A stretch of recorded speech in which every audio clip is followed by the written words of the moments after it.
Hello everyone, welcome back to my channel. मैं माया करड़िया फिर एक नए वीडियो के साथ। आज हम बात करने वाले हैं क्रेब्स साइकिल के बाद इलेक्ट्रॉन ट्रांसपोर्ट सिस्टम के बारे में।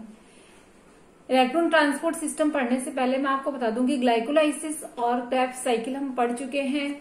जिन्होंने क्रेब्स साइकिल पढ़ा है उसी के आगे का ये टॉपिक है इलेक्ट्रॉन ट्रांसपोर्ट सिस्टम, यानी इलेक्ट्रॉन्स का मूवमेंट या प्रवाह कैसे होता है और कैसे एटीपी जनरेट होते हैं, यानी एनर्जी एटीपी के रूप में जमा होती है। इसमें 5 कॉम्प्लेक्सेस है। कॉम्प्लेक्स फर्स्ट को हम NADH2 डिहाइड्रोजिनेज कहते हैं और इसके कंपोनेंट्स है FMN और FES, यानी iron sulphur. Complex second succinate dehydrogenase और इसमें आयरन सल्फर कंपोनेंट होता है। कॉम्प्लेक्स थर्ड में साइटोक्रोम C रिडक्टेज, इसमें साइटोक्रोम B और साइटोक्रोम C1 कंपोनेंट होते हैं। कॉम्प्लेक्स फोर्थ में है साइटोक्रोम C ऑक्सीडेज, इसके कंपोनेंट है साइटोक्रोम A और साइटोक्रोम A3। कॉम्प्लेक्स फिफ्थ में एटीपी सिंथेटेज और इसका कंपोनेंट होता है एटीपी सिंथेटेज।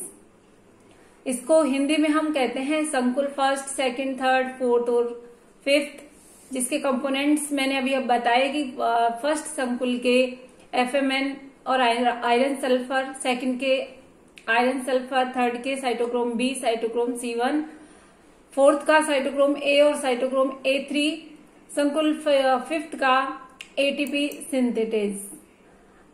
अब हम देखेंगे कि किस तरह से इलेक्ट्रॉन्स का प्रवाह होता है। माइटोकॉन्ड्रिया की जो आउटर मेम्ब्रेन है, उस आउटर मेम्ब्रेन के अंदर की जो झिल्ली होती है, इनर मेम्ब्रेन स्पेस होता है, वहां पर ये इलेक्ट्रॉन्स का मूवमेंट किस तरह से होता है आइए जाने। इस वीडियो में आप देख रहे हैं सामने डायग्राम बना हुआ है और इसमें जो क्रेब्स साइकिल में NADH और FADH2 का फॉर्मेशन हुआ था, ये वापस ऑक्सीडाइज्ड होते हैं NAD में और FAD में, जिससे कि इलेक्ट्रॉन्स निकलते हैं और ये इलेक्ट्रॉन्स रिलीज होते हैं, वो निश्चित पथ के द्वारा मूवमेंट करते हैं। इलेक्ट्रॉन्स का प्रवाह होता है जिससे कि एनर्जी रिलीज होती है। तो देखिए आप ये NADH जो है इलेक्ट्रॉन्स रिलीज करेगा। जैसे NADH NAD में कन्वर्ट होगा, इलेक्ट्रॉन्स निकलेंगे और FMN से होते हुए आयरन सल्फर से होते हुए यूबी क्विनॉन में प्रवेश करेंगे और इस कंडीशन में एनर्जी रिलीज होगी, जो कि मैट्रिक्स से H+ यानी हाइड्रोजन आयनों को इनर मेम्ब्रेन स्पेस में ट्रांसफर कर देगी। ये आउटर मेम्ब्रेन है माइटोकॉन्ड्रिया की, ये इंटर मेम्ब्रेन स्पेस है जहां पर H+ आयन इकट्ठे होते जाएंगे और इलेक्ट्रॉन्स का ट्रांसफर होता जाएगा। अब आगे देखिए, यूबी क्विनॉन इलेक्ट्रॉन्स लेकर के आगे ट्रांसफर करेगा और यूबी क्विनॉन जो है थर्ड जो कॉम्प्लेक्स होता है उसमें ट्रांसफर करता है साइटोक्रोम B को। उससे पहले आप देखिए यूबी क्विनॉन जो है हाइड्रोजन लेकर के यूबी क्विनॉन H2 में इंटर कन्वर्ट होता रहता है। यूबी क्विनॉन UqH2 में चेंज हो रहा है और ये अगर मान लीजिए सेकंड कॉम्प्लेक्स से FADH2 के द्वारा इलेक्ट्रॉन्स मूव करते हैं तो FADH2 से FES में यानी आयरन सल्फर में होते हुए भी यूबी क्विनॉन में पहुंच सकते हैं। ये पथ होता है FADH2 से स्टार्ट, इसको सेकंड कहते हैं, कॉम्प्लेक्स सेकंड, और ये NADH से स्टार्ट होने वाले को हम फर्स्ट कॉम्प्लेक्स कहते हैं। इसके बाद आ गया ये यूबी क्विनॉन जो होता है, ये इंटर कन्वर्ट होता है UqH2 में और UqH2 जैसे UQ में कन्वर्ट होता है, यहाँ पर वापस हाइड्रोजन रिमूव हो जाते हैं और ये हाइड्रोजन आगे जो है ऑक्सीजन इनको ले लेता है और H2O में कन्वर्ट होता है। ये आगे आप देखिएगा, इसमें देखिए यूबी क्विनॉन से साइटोक्रोम B में इलेक्ट्रॉन मूव करेंगे और ये आयरन सल्फर में होते हुए साइटोक्रोम C1 में पहुंच जाएंगे और इस कंडीशन में वापस से एनर्जी रिलीज होगी और H मैट्रिक्स से H+ आयनों को वापस इंटर मेम्ब्रेन स्पेस में पहुंचा देगी, यानी कि मैट्रिक्स से ये H+ आयन जो है इंटर मेम्ब्रेन स्पेस में इकट्ठे हो जाएंगे। देन ये मूवेबल होते हैं, इस तरह के मॉलिक्यूल होते हैं यूक्यू और ये जो है साइटोक्रोम सी। अब साइटोक्रोम सी 1 से साइटोक्रोम सी में जाएगा इलेक्ट्रॉन और ये साइटोक्रोम सी जो है 3rd और 4th को कॉम्प्लेक्स को ऐड करने का, जोड़ने का कार्य कर रहा है। साइटोक्रोम सी से कॉपर ए, इसमें 4th कॉम्प्लेक्स में देखिए 3rd कॉम्प्लेक्स के कंपोनेंट आपके सामने हैं। 4th में देखिए साइटोक्रोम सी के साथ में कॉपर ए और कॉपर बी भी इसमें पाए जाते हैं। साइटोक्रोम सी से साइटोक्रोम ए में, साइटोक्रोम कॉपर ए में, साइटोक्रोम ए में और साइटोक्रोम A3 में आने के बाद कॉपर बी में ये इलेक्ट्रॉन्स मूव करते हैं।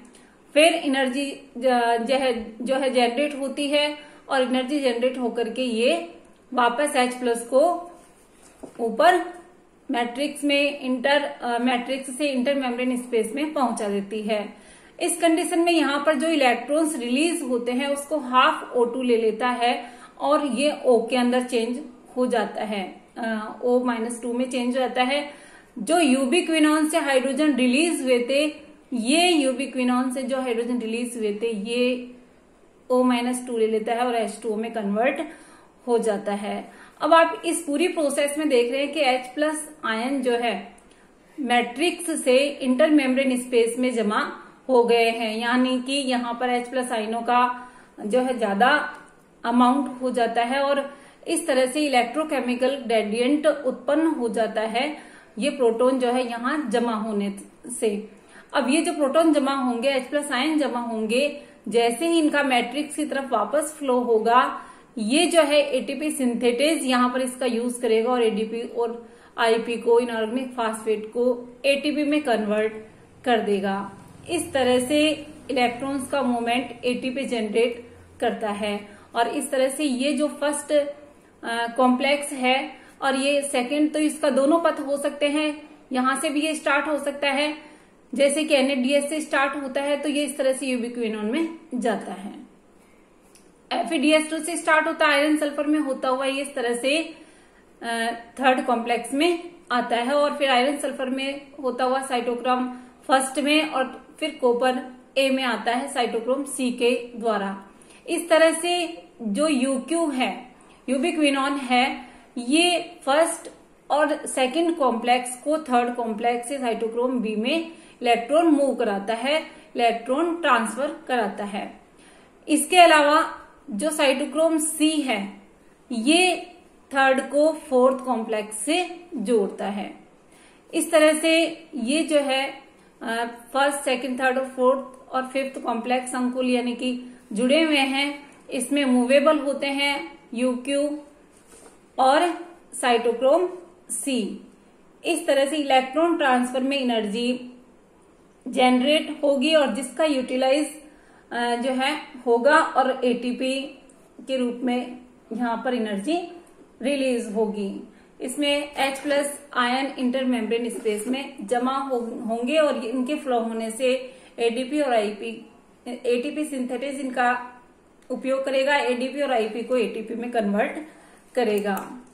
इसके बाद देखिए इसी प्रोसेस को वापस से एक अगले डायग्राम में अच्छे से समझना। इसमें भी 2 रूट जैसे कि मैंने आपको बताया, एक तो FeDH2 से स्टार्ट होता है और एक NaDH2 से स्टार्ट होता है। जैसे कोई रिड्यूस्ड एलिमेंट अनरिड्यूस्ड फॉर्म में आता है। अब इसमें देखिए NaDH2 का NAD+ में कन्वर्ट होना। इस कंडीशन में आप देख रहे हैं कि यहाँ पर ADP और IP मिलकर के ATP का एनर्जी रिलीज होगी, ATP के फॉर्म में एनर्जी निकलेगी। यहाँ पर वापस आप देखिए कि फर्स्ट जो कॉम्प्लेक्स है इसके components FeS iron sulphur protein और FMN। इसके बाद सेकंड रूट इसका हो सकता है FeDH2 से स्टार्ट होकर के, यानी FeDH2 FeD में कन्वर्ट हो और यहां से ये जो है इलेक्ट्रॉन मूव करेंगे UQ में। UQ जो है UQH2 में कन्वर्ट होता है। ये जो है रिडॉक्स अभिक्रिया होती है कि इसमें ऑक्सीडेशन रिडक्शन साथ साथ चलता है। इसलिए रेडॉक्स अभिक्रिया के द्वारा ये संपन्न होता है। आगे देखिए आप, यहां से इलेक्ट्रॉन साइटोक्रोम बी में, और साइटोक्रोम बी में आप देख रहे हैं कि Fe2+, ये ऑक्सीडेशन Fe+3 की, और ये इसका रिड्यूसिंग कंडीशन है, यानी Fe+2 इलेक्ट्रॉन्स लेना और इलेक्ट्रॉन्स वापस लूज करना, ये चलता रहता है, जिससे कि Fe+2 Fe+3 में कन्वर्ट होता रहता है, इंटर कन्वर्जन इनका चलता रहता है। इस कंडीशन में वापस इस जो है एनर्जी जनरेट होगी और एटीपी के रूप में जमा होगी। एडीपी प्लस आईपी वापस मिलकर के एटीपी का फॉर्मेशन करेंगे। प्रोसेस वही होती है कि यहाँ इलेक्ट्रोकेमिकल ग्रेडियंट उत्पन्न होता है, H+ आयन वैसे ही मूव करते जैसे मैंने पिछले आपको डायग्राम में समझाया है, उसी तरह से प्रोसेस होती है और एडीपी और आईपी मिलकर के एटीपी का फॉर्मेशन करते हैं। इसमें ध्यान दीजिएगा इसकी सेकंड कॉम्प्लेक्स के अंदर, यानी कि यहाँ पर किसी प्रकार एटीपी जनरेट नहीं हो रहे हैं। इसके बाद इलेक्ट्रॉन्स मूव करेंगे साइटोक्रोम C1 में, साइटोक्रोम C में, साइटोक्रोम A में, और साइटोक्रोम A से ये फोर्थ कॉम्प्लेक्स में आ गए साइटोक्रोम A3 में, और यहां पर भी इसी तरह से एनर्जी रिलीज होगी, जनरेट होगी और एटीपी के रूप में आ जाएगी। इस कंडीशन में आप देखिए कि जो भी हाफ O2 है यानी कि O है, ये इलेक्ट्रॉन लेकर के O-2 में कन्वर्ट होगा, और जो यूबिक्विनोन से हाइड्रोजन आयन थे वो यहां पर ऑक्सीजन ग्रहण करेगा और ऑक्सीजन ग्रहण करके H2O की फॉर्म में आ जाएगा। इस तरह से कॉम्प्लेक्स 1 में, 3rd में और 4th में एटीपी फॉर्मेशन हो रहा है। इससे आपको ये भी क्लियर हो जाएगा कि FADH2 में कितने एटीपी मॉलिक्यूल्स बन रहे हैं और NADH के द्वारा कितने एटीपी मॉलिक्यूल्स बन रहे हैं। आगे ये आपके बुक का डायग्राम है जिसके अंदर वही आपके 5 कॉम्प्लेक्सेस दिखाए हुए हैं और इस तरह से एटीपी जनरेट होना इसमें बताया हुआ है। ये होता है इलेक्ट्रॉन ट्रांसपोर्ट सिस्टम। वापस से मैं आपको क्लियर कर रही हूं कि क्रेब्स चक्र के अंत में जो ग्लूकोज का कंप्लीट ऑक्सीडेशन हो जाता है, फिर भी एनर्जी नहीं निकलती। एनर्जी कब निकलती है? जब NADH2 और FADH2 का ऑक्सीडेशन हो जाता है, उसके बाद ही एनर्जी मुक्त होती है। अब देखिए ETS को कैसे हम डिफाइन करेंगे, इलेक्ट्रॉन ट्रांसपोर्ट सिस्टम को हम किस तरह से डिफाइन करेंगे। इलेक्ट्रॉन एक श्रेणीबद्ध निश्चित क्रम में एक वाहक से दूसरे वाहक को स्थानांतरित होते हैं। यह स्थानांतरण वाहकों के उच्च ऊर्जा स्तर से निम्न ऊर्जा स्तर की तरफ होता है। इस क्रिया में भाग लेने वाले सभी एंजाइम माइटोकॉन्ड्रिया की आंतरिक झिल्ली से संबंधित होते हैं। 2 मोटाइल कंडीशन में होते हैं यानी मूवेबल होते हैं, साइटोक्रोम C और यूबिक्विनोन।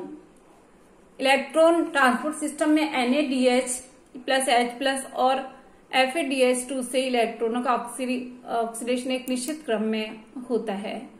अब इसके कुछ महत्वपूर्ण स्टेप्स वापस से हम क्लियर करते हैं।